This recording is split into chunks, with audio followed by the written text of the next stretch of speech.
All right, Joe, so we got front squats here. This is a classic staple compound movement. It's gonna hit your whole leg, okay? Quad, glutes, hams, maybe even a little calf, depending on how you're lifting, right? So if it's super, super heavy, you're gonna be pressing down on the floor with all you got, and that's gonna hit you some calf for you too. I'm gonna show you how to unrack properly and what it would normally look like, but for visibility purposes for the video, I'm actually gonna face out. Don't unrack facing away from the hooks. Always rack and unrack facing the hooks and the rack that you're squatting in. Having to back up into the hooks to re-rack makes your squats and whatever lift you're doing exponentially more sketchy. So it's gonna look a little something like this. Come out, do your thing, throw back on, and rack it back up, okay? I'm gonna go to flip side so we can talk a little bit more about technique and form and all that good stuff. So first thing I wanna do is talk about setting up for your actual good squat position. So first things first is the position of our feet. I like to go shoulder width apart with my feet and my toes pointed out about 45 degrees. You can go as narrow as your hips and point your toes exactly straight forward.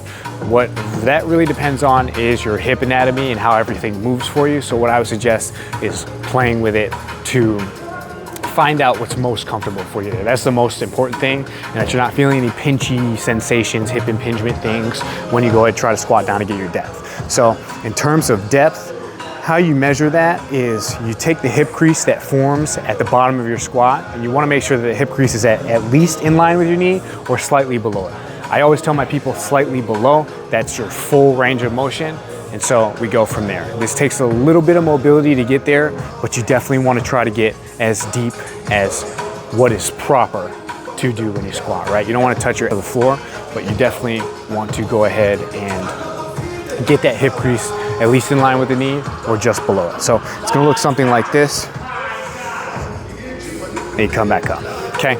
So when we go ahead and talk about the front rack position with the barbell, the upper arms are gonna wanna be parallel to the floor. It's going to be sitting on your fingertips, but you don't wanna be holding it with your hands. Your shoulders and your torso is gonna be supporting the brunt of the weight of the squat, especially when it gets heavy. It's not realistic when it gets heavy to hold it on your hands. So if you're feeling a lot of wrist tension or something like that, you're probably trying to hold it more with your hands than anything else. So you really just wanna make sure that they're rolled back on the fingertips. There is another front rack position that people use commonly, and it's the crossover position. So you go ahead here, you pick it up, and you hold it on the shoulders like this. The only reason that I would say you don't want to do that is because holding it on your shoulders in the cross position is not transferable to anything else but holding it in the cross position.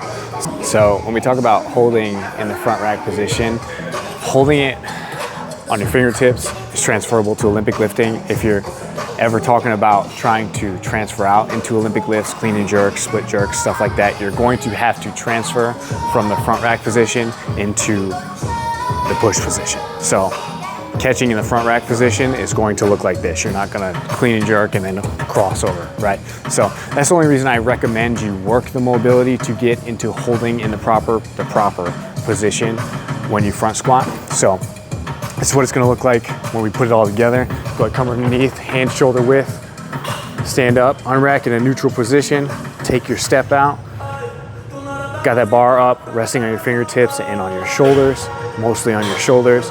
When you got it held up like this, you're gonna feel a lot of pressure on your throat. It's gonna feel uncomfortable until you get used to it, but that's where it's gonna be, especially if you're pushed up in the right position, okay?